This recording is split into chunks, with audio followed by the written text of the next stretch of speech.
Eu não nasci com o dom para desenhar e pintar. Eu realmente não tenho esse dom. Eu entrei no curso não sabendo desenhar absolutamente nada. E agora, com apenas 4 meses de curso, eu vou mostrar para vocês alguns dos trabalhos que eu fiz a grafite. Então aqui eu tenho uma borboleta. Esse trabalho foi durante uma aula, uma live. Hoje eu vejo a evolução que eu tive. Hoje eu tenho condição de assinar e de ter prazer naquilo que eu faço. Tenho muito para aprender, mas a professora Leida dá a condição de você saber que é só o começo e que você tem condições de chegar lá. E a forma que você ensina, a forma que você se dedica, a forma que você demonstra acreditar na gente, faz com que a gente queira cada vez mais fazer os desenhos, nos desafiarmos. Mas o que eu gostei nas aulas da Leida é que é uma didática tão interessante e tão atrativa que você se concentra ali, você começa a fazer com ela os desenhos e quando você menos espera, está fazendo desenho automático, é uma coisa fantástica que ela faz. Tenho certeza que todos nós estamos no caminho certo e sendo conduzido por alguém que realmente sabe nos ensinar de maneira fácil, prática e com uma equipe que nos dá suporte de tamanho nível. Ela fala de um jeito que não parece repetitivo, sabe? Não fala de um jeito para entediante. É bem dinâmico. Ela ainda traz dicas da vida dela, experiências que ela viveu, para que a gente possa absorver e ficar cada vez melhor. A gente envia para você, né, os exercícios, você retorna apontando os pontos positivos e os pontos que ainda não estão muito bons, né? Estou muito feliz, muito realizada. Eu perdi meu marido recentemente e essas aulas vêm me acalentando, sabe? Vêm me deixando em paz, tranquila. Vou dormir tranquila.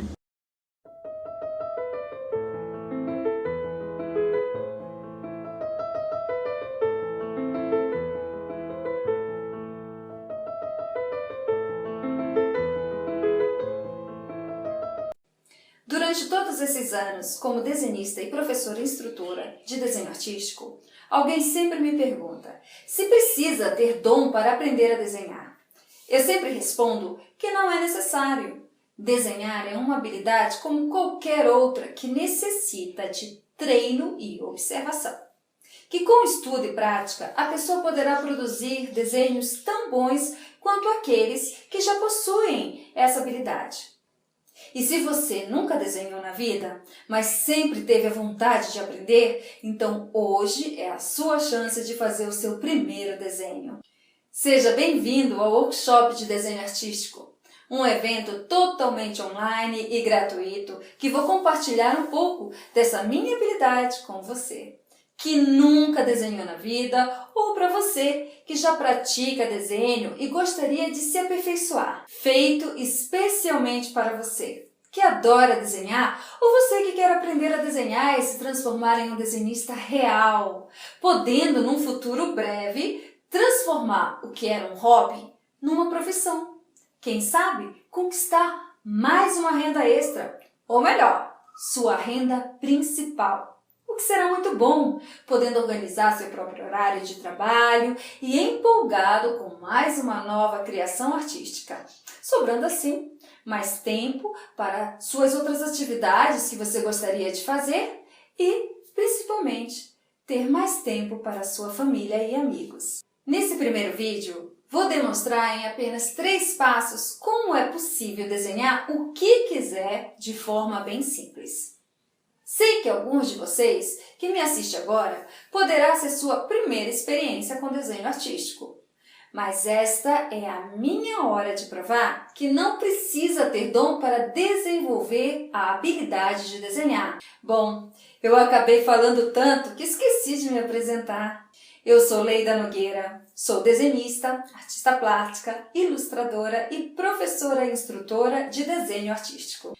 Eu iniciei meus estudos artísticos aos 12 anos de idade e há 20 anos trabalho com arte profissionalmente. seja produzindo e vendendo minhas ilustrações e desenhos para o mundo todo, como também orientando e instruindo centenas de pessoas por todo o Brasil. Mas há 15 anos eu tenho compartilhado meus conhecimentos artísticos para todos aqueles que buscam se aperfeiçoar nesta atividade. E se você tem interesse em trabalhar com a sua própria arte e fazer que isso realmente torne-se uma profissão, é importante que primeiro você tenha certeza que é isso que você quer, para poder investir e dedicar horas e dias de estudo teórico e prático, porque trabalhar com a sua arte não é só uma profissão, que você pode aposentar ou mudar quando cansar disso. É uma opção de vida. Uma vez que você realmente aprender a se expressar através do desenho ou da pintura, vai querer fazer isso para o resto da sua vida. Eu, por exemplo, sempre gostei de desenhar. Nem as paredes escaparam dos meus momentos de desenvolvimento artístico. Porém, naquela época não existia internet, nem a facilidade de recursos e cursos como encontramos hoje. Tinha que correr muito e muito atrás para encontrar conteúdo teórico ou observar por horas um artista veterano no momento de execução de suas próprias artes. E isso só era possível, é claro, quando esse artista não se importasse que fosse observado. Quanto mais eu aprendia e desenvolvia essa minha habilidade para desenho, eu fortalecia a ideia de que eu realmente queria fazer e ser na minha vida. Mas viver de arte nem sempre foi um mar de rosa. Numa época em que não se tinha acesso à tecnologia que temos hoje, ganhar dinheiro com sua arte era muito complicado. Divulgar seu trabalho custava muito caro. Participar de uma grande e importante exposição era praticamente impossível. As pessoas poderiam até gostar, admirar e cobrir de elogios você e sua arte, mas nem todos estavam dispostos a pagar por isto. Mesmo assim, eu não desisti. Continuei investindo, estudando e trabalhando, porque, bem ou mal, minha arte sempre foi responsável de me livrar de situações emocionais e financeiras difíceis. Meus anos de prática como artista me fizeram perceber também a minha capacidade de repassar meus conhecimentos para outras pessoas que tinham e têm o mesmo sonho que eu, fazendo então que eu me tornasse uma professora instrutora de desenho e pintura, colaborando com o desenvolvimento artístico de centenas de pessoas no decorrer desses 15 anos através de aulas presenciais e nos últimos 2 anos com aulas online. Mas agora vou mostrar para você como desenhar não é tão complexo ou impossível como você imagina. Se você começar a observar a luz e a sombra sobre os elementos que estão ao seu redor e passar isso para o papel, verá que desenhar é mais prática do que um mero dom. E se você consegue fazer uma linha reta, uma curva ou uma circunferência, acredite, você pode desenhar. Pois todo desenho começa com esses traçados de linha, que vai compondo um esboço e o aperfeiçoamento desse esboço vai se transformando num desenho final. Pensando nisso, quero ensinar a você a traçar esboços seguindo apenas 3 passos, que são os seguintes. Passo 1. Traçar repetidamente retas, curvas ou circunferências, de formas livres, para que seus traços fiquem mais suaves, firmes e contínuos. Passo 2. Usando o traçado de linhas, curvas, retas e circulares, você poderá construir o seu esboço, que funcionará como um esqueleto para um desenho mais elaborado. Passo 3. Quando o seu esboço concluir suas ideias, então apague as linhas que não servem e finalize valorizando as linhas com riscos mais firmes, transformando o seu esboço em um desenho definitivo. Agora, pegue um lápis e um papel, deixe todas as distrações de lado e foque nessa aula, que você vai ver que como desenhar por etapas, seguindo um método, pode ser mais simples do que você imaginava. Então, assista essa aula. Pegue um lápis ou uma lapiseira, uma borracha e um papel, de preferência sulfite, desses que usa para impressão. E vamos trabalhar um desenho muito, muito simples, que seria um círculo. Primeiro, não encoste o seu pulso no papel. Deixe apenas a ponta do lápis desenhar em seu papel. E faça esse círculo com uma linha só, uma linha contínua, ou seja, não dê pausa para traçar. É possível que o seu círculo não seja tão perfeito, como esse aqui não ficou. Aí, você vem sutilmente, deixando ele ficar mais arredondado. Depois que você fizer isso, pense na luz. De onde você quer que essa luz venha? Eu estou escolhendo o lado esquerdo. Digamos que a minha luz venha do lado esquerdo. Então, para onde a minha sombra do elemento ficará? Para o lado direito. Como riscar essa sombra? Você viu que eu fiz alguns riscos primeiro para marcar onde eu vou iniciar o sombreamento. E agora, com a minha lapiseira, eu vou começar a traçar pequenas linhas, uma ao lado da outra, e depois cruzar essas linhas, deixando um tom de grafite mais escuro para projetar essa parte da sombra do elemento. Se você observou, no canto do objeto, eu não fiz os riscos até a linha circular, né? A linha do contorno deste círculo. Já explico sobre isso, mas antes eu preciso calcular qual será o espaço que a sombra projetada desse círculo, que agora já não é mais um círculo, está começando a formar uma ideia de esfera,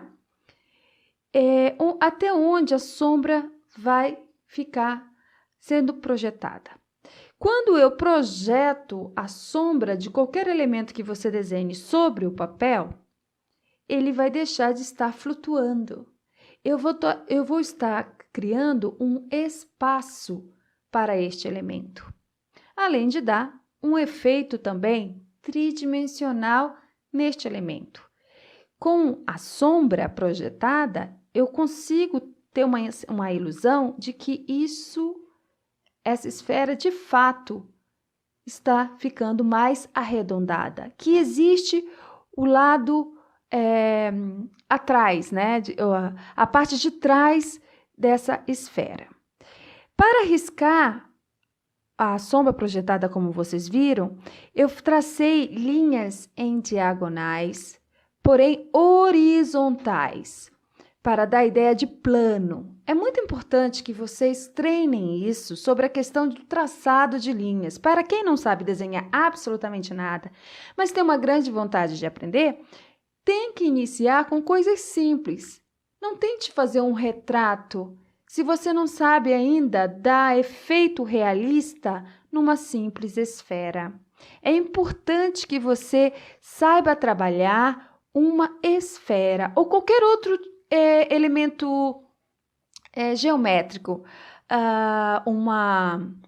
um cone, por exemplo, qualquer coisa que dê efeito tridimensional, tente fazer dessa forma.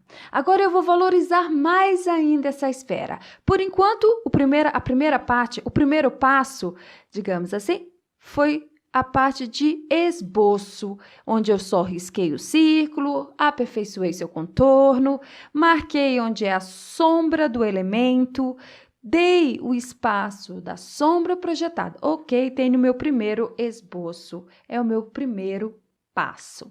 Agora vamos ao segundo passo, que seria dar mais efeito realista à minha esfera, formar textura nesse elemento. Então, o que eu faço? Eu vou cruzando cada vez mais as linhas com suavidade.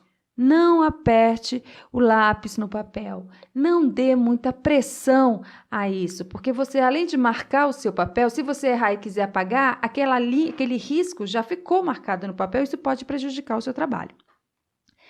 Aí agora eu quero dar um efeito mais realista possível. Então, quando você deixa só o risco, você deu uma textura. Se você quer dar um efeito mais realista, você esfuma. É o que seria o esfumado? É você unir mais essa pigmentação. É você também aproveitar e espalhar para as áreas que ainda não foram riscadas. Então, eu venho com meu próprio dedinho, ou se você tiver um instrumento de desenho que se chama esfuminho, também pode fazer, mas para quem não tem nada disso, para quem está só experimentando, para quem agora que viu o vídeo nesse momento e quer participar, qualquer papel que você tiver do seu lado, até um lápis escolar, qualquer coisa. É claro que se não for um lápis graduado, você não terá um tom de grafite mais escuro, que será importante. Se você observar, entre o elemento que eu já sombreei, deixei o espaço focal da luz, que é aquela parte mais clara, que seria o brilho no elemento. Entre o objeto e a projeção de sombra, onde eu escureço agora mais ainda, próximo ao elemento, porém, esse escuro não vai até o final, porque a sombra ela se estendeu devido à altura da iluminação. Então, eu vou apenas escurecer mais próximo ao elemento, porque é onde tem maior concentração de sombra, e deixar mais suave para o final dessa projeção de sombra. Entre o elemento e a sombra, você observa que tem uma linha mais clara. Eu não pintei. Isso se chama reflexo de luz, que vai aparecer no contorno do elemento próximo à projeção de sombra. Terminando isso, feito isso, eu só vou mesmo dar pequenos acabamentos, até eu sentir que isso está realmente redondo, que ele está quase tendo uma projeção do seu papel, ou seja, uma sensação de que isso está criando volume, forma, deixou de ser uma linha simples, deixou de ser um círculo, que é o nosso terceiro passo, o acabamento dos seus desenhos. Eles passam a se tornar desenhos realistas. Ok, agora que você já treinou bastante esfera, conseguiu finalmente chegar a esse ponto que você vê aqui no desenho, né? Uma bola, quase de bilhar, digamos assim. Vamos fazer outros exercícios, mas que continue nesse formato arredondado. Escolha o que você quiser. Uma maçã, uma laranja, um ovo. Pegue esses elementos reais, coloque à sua frente. Pegue uma iluminária, ou mesmo uma lanterna, só para você ter uma ideia de luz direta, e posicione próximo a esse elemento, veja para onde vai a projeção da sombra, o quanto ela se estende, e tente olhar para este elemento e produzir no seu papel, representar no seu papel. Eu escolhi uma maçã e escolhi também um ovo. Então, eu não preciso ter aquele cuidado de fazer numa linha só neste momento, porque eu já treinei bastante. Mas se você ainda se sente inseguro, você treine mais a esfera, com linhas contínuas e com traços leves. Observe que nesses meus esboços aí, eu risco com muita suavidade. Observe que eu não seguro a minha lapiseira, ou se fosse um lápis também, na ponta, próximo ao grafite, e sim no meio da lapiseira, ou até na ponta da lapiseira ou na ponta do lápis. Por quê? Porque a sua mão fica mais leve, os seus traços ficam mais leves. Você pode riscar sutilmente e esboçando, dando forma, primeiro nos contornos, muito sutilmente, sem apertar o papel, sem exagero. Agora que o desenho já está pronto, eu já pensei, ou então eu já visualizei de onde vem a luz. Então, eu vou trabalhar a sombra do elemento. Comecei pelos ovos, aliás, pelo ovo. E é quase a mesma coisa da esfera, o que muda é o formato, né? Venho com o meu dedinho. Olha, esse é um exercício para quem está começando de fato, né? Para quem não tem uma habilidade para desenhar, não tem um hábito de desenhar, está acostumado a fazer pequenos rabiscos, apenas o bonequinho de palito, uma casinha simples. Ok, mas já desenha, só que não de uma maneira mais profissional, com técnica. E é isso que eu estou te ensinando agora. Estou te ensinando luz e sombra e também como esboçar. Então, assim como você fez na esfera, você vai trabalhar um ovo. A vantagem do ovo é que ele tem uma textura lisa. Então, eu posso só trabalhar com esfumado. Risco nas áreas onde eu vejo maior concentração de sombra no elemento e vou acrescentando grafite, vou passando meu dedo esfumando, acrescento grafite e vou esfumando. Até eu ver que aquilo já criou forma, já criou um volume. Eu tenho uma noção de que realmente parece com um ovo, entendeu? Então, é isso que é o exercício principal. Todos os desenhistas que hoje são profissionais, que estão trabalhando com seus desenhos, eles começaram assim, com coisas simples. Por isso que eu sugiro ter um elemento real, do que você se basear por fotografia. Hoje em dia as fotografias são tão mexidas com a sua iluminação através de Photoshop que não é como o elemento real, que está num lugar aberto onde tem luz de todos os lados. Por isso que eu sugiro uma lanterna ou uma iluminária ou alguma coisa que você consiga direcionar a luz para você perceber para onde essa sombra projetada está e como fica a iluminação no elemento. Aí, agora eu vou mostrar para você como fazer o sombreamento da maçã. Assim como maçã, laranja, qualquer elemento que tenha uma textura e que seja redondo, você tem que ter um cuidado na hora do sombreamento. No caso da maçã, a casca da maçã, em geral, ela não tem uma cor lisa. Você vê várias cores não, mas cores que tem a ver com laranja, vermelho e tal. Poxa, mas como é que eu vou apresentar isso em preto e branco? É só você pensar nos tons mais escuros e nos tons mais claros. Se eu tenho uma maçã que ela tem algumas partes, um tom meio amarelado, alaranjado, então é um tom mais claro. E nas partes que você vê o vermelho, eu vou entender que é um tom mais escuro, o que eu vou representar no meu grafite, na colocação do meu grafite. Observe perto do talo em que eu puxo riscos, linhas, uma próxima à outra, mas no formato da maçã. Eu não vou simplesmente riscar como se fosse algo plano. Eu vou puxar linhas, ou mesmo riscar, mas no formato da maçã.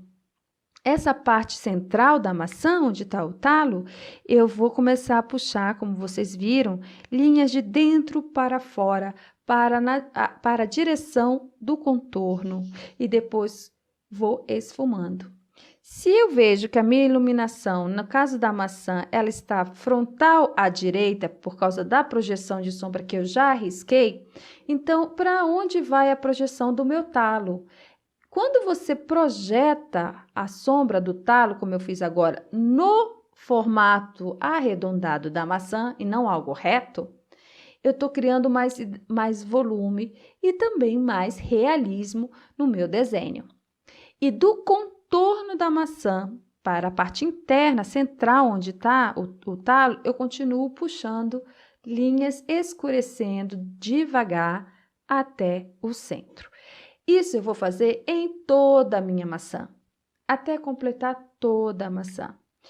Para manter os desenhos da textura, os desenhos da casca da maçã, os risquinhos que a gente vê, pequenas pintas se houver, eu não preciso esfumar como eu fiz com o ovo, como eu fiz com a esfera. Eu posso dar um certo esfumado. Isso tudo vai depender de quanto realismo você quer dar para este elemento. Por enquanto, você aí que ainda não sabe desenhar direito, essa é a sua primeira experiência com desenho, é a primeira vez que você tenta desenhar uma maçã realista, então vamos com calma. Tente fazer dessa maneira como eu estou demonstrando para você, apenas puxando riscos, sem se preocupar, sabe, em ficar tão perfeito. Se o risco sair fora da linha, você vai e apaga, não tem problema. Deixe a sua mão solta, deixe o grafite correr no papel, tá certo? E vá deixando os espaços que você vê mais claro ou o brilho, o foco de luz que você direcionou, que vai estar na maçã bem branco, talvez. Então, essas coisas, essas áreas você não pinta. Você vai observar que eu vou puxando as linhas no sentido do contorno da maçã, mas eu vou proteger as áreas que eu vejo bem branco, onde está o foco central da luz que ela recebe, tá certo? E assim você preenche toda a maçã. Observe só.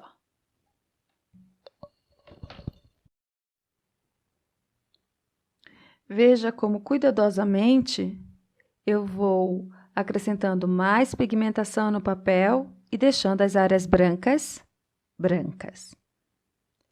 Agora, nessa fase do sombreamento da maçã, eu já posso passar para sombra projetada.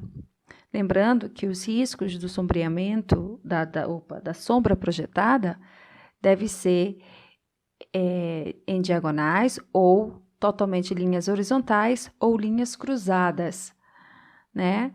Então, eu vou fazendo tons mais escuros bem próximo da maçã e deixo os riscos mais soltos, mais suaves para o final da sombra projetada, ok? Você pode sutilmente, de repente, passar o dedo só para dar um breve preenchimento como base de tom do elemento, tá joia? E tentando concluir. Feito isso, pode-se considerar pronta o seu desenho. Eu vejo volume, eu vejo projeção de sombra, eu vejo que a minha maçã não está flutuando no papel, ela está em alguma superfície que se projetou sombra. Eu faço os meus últimos acabamentos, dando um breve esfumado.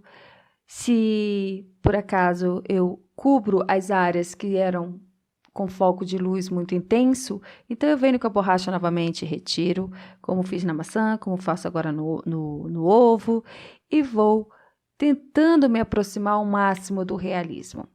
Às vezes, o iniciante tem muita dificuldade de enxergar isso. É normal, não se desespere, não pense que você não tem talento, não tem jeito para coisa, não pense nada disso.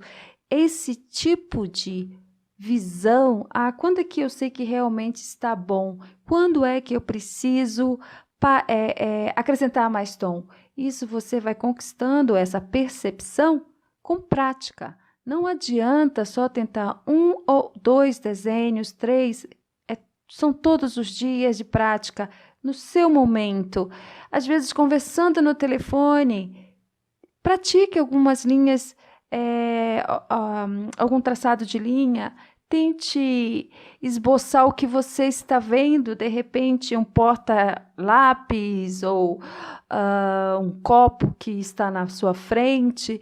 Tente fazer isso, é prática e muita observação.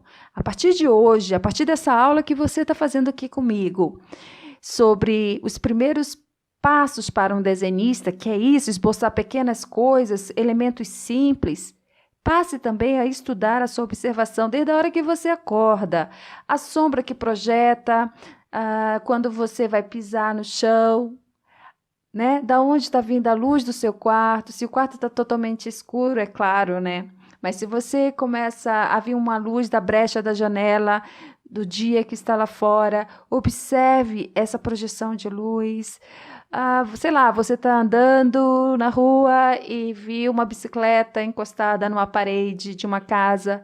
Veja como a sombra dessa bicicleta projetou nessa parede. Tudo isso vai enriquecer o seu conhecimento e o seu poder de observação. Com o tempo, você começa a desenhar aquilo, da sua mente, do que está gravado lá. Tá certo? Muito obrigada e até a próxima aula. Bom, agora que você já aprendeu a desenhar muito bem elementos como frutas, copos, vasos, enfim, vários elementos que a sua estrutura principal é baseada em uma figura geométrica, vamos avançar os nossos aprendizados em desenho.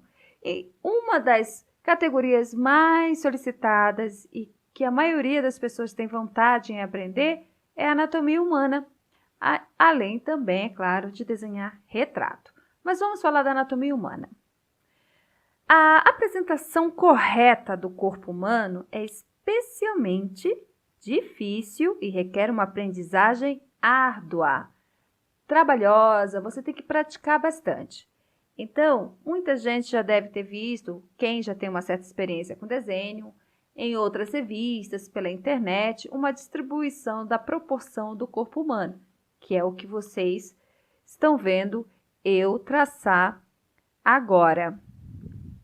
Quando desenhamos a figura humana, é importante verificar suas proporções parciais, relativamente ao todo.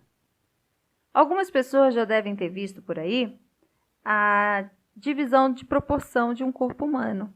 Pode ser de 7 cabeças e meia ou 8 cabeças. Eu gosto de 7 cabeças e meia, eu acho que está mais dentro do padrão da realidade. Então, eu vou demonstrar para vocês como pode ser feito isso. É o primeiro passo de começar a fazer desenhos de anatomia mais elaborados. Então, o que a gente faz primeiro? Traça uma linha vertical que chamamos de eixo, que divide o corpo em 2 e que coincide com a posição da coluna vertebral. Após fazer a linha de eixo, você pode iniciar a distribuição proporcional para este corpo. Eu vou escolher 7 cabeças e meio, mas por que 7 cabeças e meio? Cabeças é porque eu vou usar a medida da cabeça do primeiro desenho que eu fiz esboçando uma cabeça. Eu vou usar esse mesmo tamanho 7 vezes e meia ou 8 vezes. E usando o meu lápis ou o meu próprio lapiseira, eu meço o primeiro desenho da cabeça que eu fiz. E me baseando nesse tamanho, eu vou distribuir igualmente no restante do corpo. Então, eu vejo que eu consegui as 7 cabeças e meia. E agora eu começo a traçar essas linhas paralelas. Esses traços devem ser feitos de forma suave, porque eles vão servir como um esqueleto do desenho e que terão que ser apagados após outras linhas que vocês vão ver eu fazendo logo em seguida para definir este desenho. Ou seja, as primeiras linhas, que é o primeiro passo, é traçar a linha de eixo, fazer a proporção, desenhando as 7 cabeças e meio ou 8 cabeças, como quiser. Ambas as formas estão corretas. Você distribui isso, traça as linhas paralelamente. Você pode até adicionar os números, como eu também fiz, para que você não perca exatamente onde vai distribuir as partes do corpo humano nesse processo. Essas linhas, como mencionei um pouquinho atrás, elas vão servir como esqueleto. Então, eu posso começar a distribuir as partes do corpo humano nesse desenho. Segundo passo é a distribuição das partes do corpo.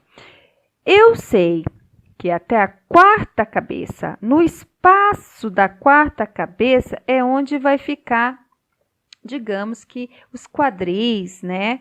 A parte das genitálias, num desenho da anatomia. Na linha que divide a cabeça número 2 e a cabeça número 3 é onde vai ficar os mamilos. Então, ali eu tenho que distribuir seios ou o tórax, o peito masculino. E na linha 3, que vocês viram agora, fica o umbigo. Eu marquei um ponto mais exagerado, né? Na verdade, é para você distribuir. Agora, muitas pessoas que já sabem disso, que já desenharam isso, mesmo assim fazem uns desenhos fora de proporção. Às vezes não na altura, mas na largura. Então, como é que eu vou saber qual a distância, por exemplo, de um ombro para outro? Na linha que está logo abaixo da primeira cabeça, ela vai ficar distribuído o pescoço e o ombro. Então, como vai ser essa distância? Exatamente como vocês estão vendo agora. A medida da mesma cabeça, da largura dessa cabeça que você desenhou primeiro, você vai fazer 2 vezes. Agora, um detalhe. Isso para desenhar um homem. Por isso que quando a gente estuda desenho, não é uma coisa só de você olhar e fazer. Tem toda uma lógica. Mulheres não têm ombros tão largos quanto, pelo menos a maioria, não tem ombros tão largos como as de homens, mais musculosos, mais largos. Então, eu vou desenhar uma figura masculina. Logo, eu uso aproximadamente 2 medidas de cabeças nas laterais, onde eu sei que eu devo terminar o comprimento do ombro. É a distância que eu vou ter de um ombro para outro ombro, né? E vou começando a distribuir. Na mesma linha onde foi colocado o umbigo, eu fiz 2 risquinhos na lateral, que vão representar a curva do braço, onde vai ficar o cotovelo, e que isso pode mudar de acordo com a posição do que o braço estiver. Nesse desenho, como eu mencionei no início, ele está ereto, reto. Então, eu vou trabalhar tudo desse jeito, os braços esticados, as pernas juntas. É o desenho da anatomia mais simples que tem. Você pode desenhar frontal e pode desenhar de costas, mas ainda ereto, para você ter noção de proporção. Feito todo o meu esqueleto da parte superior, ainda não entrando nos membros inferiores, eu já fiz o formato do tórax, né, do peito, colocando aproximadamente a ideia do mamilo e estou distribuindo a cintura. Veja, seria ideal olhar para um corpo humano real, de preferência sem roupa ou de cueca. Se você for olhar uma fotografia, se você tem um modelo ali parado na sua frente. Então, se você não conseguir fazer isso com o modelo nu, então faça com o modelo pelo menos com uma roupa de banho, ou uma cueca, sei lá, um biquíni, alguma coisa assim. E aí você vai olhando e vai observando a largura do tronco, do corpo, eu faço dentro da proporção que eu quiser. Se eu quisesse desenhar um homem muito magro, não seria assim, eu poderia mais estreito.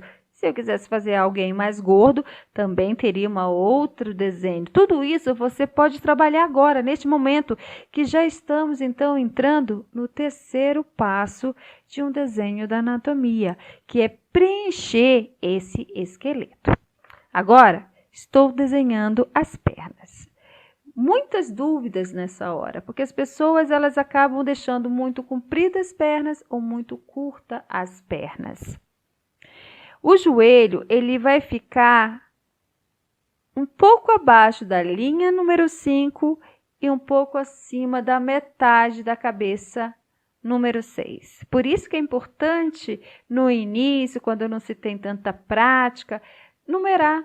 Assim você não corre o risco de se perder em que cabeça você está trabalhando. Vamos colocar dessa maneira, né?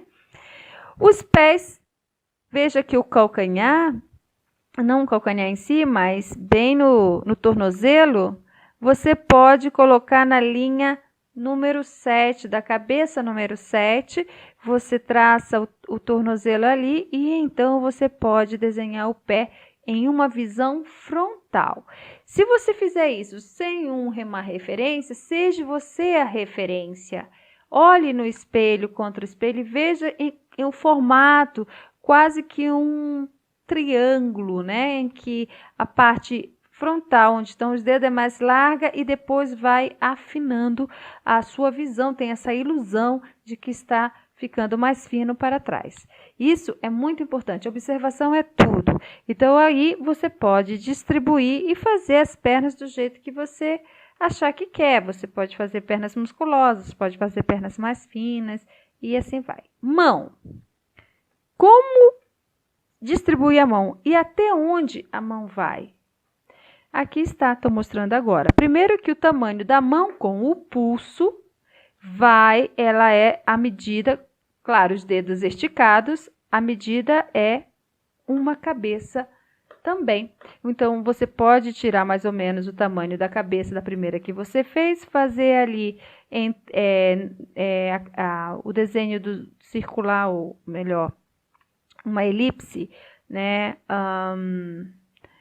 Da linha 4 à linha 5 e dentro desse formato de cabeça, dessa medida da cabeça, você desenha a mão. O pulso, a direção do pulso é exatamente na direção das genitálias. E depois você começa a descer a ideia do polegar e depois os dedos.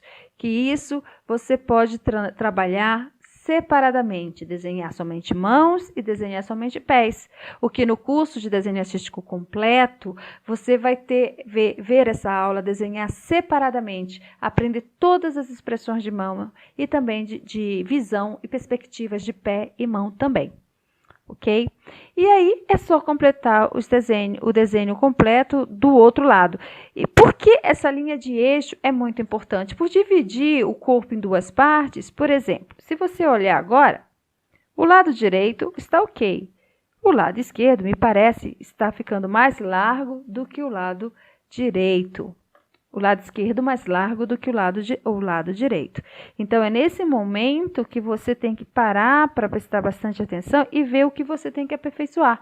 Observe que eu voltei a usar mais constantemente a borracha, porque como é um esboço, eu posso riscar muitas linhas, eu posso desenhar bastante. Por isso que eu digo que tem que fazer linhas suaves, para você não sujar muito o papel, não deixar o papel muito marcado, mas você vai conseguir fazer um desenho mais preciso. Você vai cuidadosamente puxando linhas, dando forma, até você terminar completamente a estrutura dessa anatomia. Agora que você fez todo o desenho parece bom, ainda está na qualidade de esboço, você pegue sua borracha e apague todas aquelas linhas que você traçou lá no primeiro passo, né? Que era o esqueleto, que era o que te dava a proporção, né? Para você se basear para fazer o desenho na proporção correta. Aí, depois disso, você, estudando luz e sombra, que é uma outra aula, isso é a primeira parte do nosso curso de desenho artístico, que está dentro do primeiro módulo, aí você começa a dar volume a essa anatomia, né? Fazer com que ele se torne mais realista. Trace os olhos, nariz, boca, faça cabelos, enfim. Aí você vai lapidando o seu desenho, que deixa de ser esboço para se tornar um desenho artístico realista. Tá certo? E é isso, gente. Eu espero que tenham gostado bastante dessa aula, esclarecido muitas dúvidas. Quem não sabia, agora já sabe como fazer uma anatomia ereta. E quem já sabia, agora pode ser que tenha tirado mais dúvidas e comece a treinar mais e estudar mais. Tá certo? Muito obrigada e até a próxima aula. Porque no curso você de fato aprende a desenhar e aprende a ver todas as perspectivas de objetos, pessoas. Porque uma coisa que a professora fala é que o artista, ele não desenha apenas o que sabe, mas tudo o que ele quiser. Me apaixonei pela professora Leida, me ajudou muito, até a esquecer o meu problema de câncer. Eu continuo com ele, lógico, estou em tratamento, mas os desenhos me ajudaram demais. E depois de desenhar com você, sinto um relaxamento, uma paz tão grande que me faz dormir sem necessidade de remédio para dormir, como eu fazia antes. E você é a profissional que eu encontrei e aconselho quem queira desenhar que vai aprender sim com você e muito. E outra coisa que eu percebo, assim, é bem terapêutico, porque eu sento para desenhar e esqueço de tudo, né? Descobrir o que eu posso fazer tem sido para mim, assim, gratificante. E eu te agradeço muito, Leida, porque eu não tinha a perspectiva de fazer um curso, principalmente porque tenho 3 filhos e todos em fase de estudo, e a gente não tem uma condição financeira tão grande, então a gente prioriza muito os filhos e nos deixa de lado. E dar essa oportunidade a mim mesmo foi uma decisão muito acertada. Você dá mastigadinho, a gente só tem que fazer, a sua metodologia é inconfundível, é transparente, é simples, só não aprende a desenhar ou não aprimora mais ainda, não evolui ainda mais o nível do trabalho, do desenho, quem não quer? Falei, acho que vai ser muito difícil aprender a desenhar num curso à distância, e foi onde que eu me enganei completamente, porque a Leida é uma grande professora, ela passa as técnicas, a forma como o módulo, né, das técnicas são passados no curso é de uma maneira muito didática. Eu peguei os mesmos personagens de um desenho que eu fiz há 5 anos e meio atrás. Hoje eu fiz um outro desenho nos dias de hoje, após as aulas da professora Leida. Não tem como não aprender com a Leida, mesmo sendo EAD à distância. Estou me sentindo realizada, realmente melhorando minhas técnicas, mais e mais ainda, isso porque eu só estou no começo do curso. Estou apaixonada com o curso, eu sou uma aluna bem recente, bem iniciante mesmo. Um dos meus primeiros desenhos foi esse daqui, né? Quando eu fiz isso eu falei, eu não acredito, até hoje nem acredito que fui eu que fiz, porque eu sou muito iniciante mesmo. É bem grande a diferença, porque a técnica que ela desenvolve com a gente flui. Ela tira nossas dúvidas, nos coloca para cima, porque às vezes a gente acha que não vai conseguir, mas ela levanta a nossa estima e diz que todos nós vamos conseguir sim. Eu sou grato todos os dias, todos os segundos, por ser seu aluno. Obrigada, professora, por nos dar essa maravilha de curso. Então eu gostaria de agradecer muito pela oportunidade da Leida, né? E por ela fazer parte hoje da minha vida.